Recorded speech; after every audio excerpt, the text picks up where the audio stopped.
Alright, welcome back ladies and gentlemen to the Chupacabra Tutorials channel. I'm your host Larry, and today I'm going to show you how the Repo store works.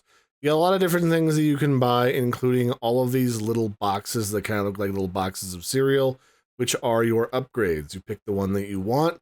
Be sure to check all of the different varieties of the same upgrade. Each one is just one unit of an upgrade for like strength or stamina or speed.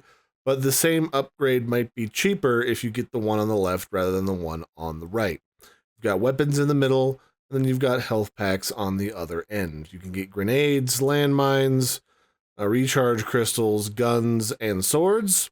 And then if you go to one of the ends and look up at the ceiling, one of the ceiling tiles is movable. That is where they have hidden the hidden shop. There are cheap weapons usually up there and a few other items that are made from before the apocalypse.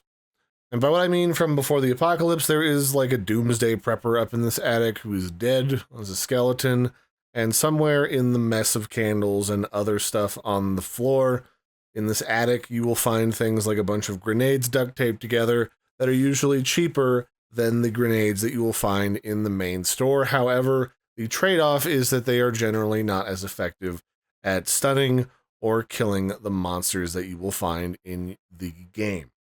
So put all that stuff onto the platform that you want to buy, click the button, and whatever's on the platform when you try to buy will be purchased and will appear in the ship or the truck once you leave.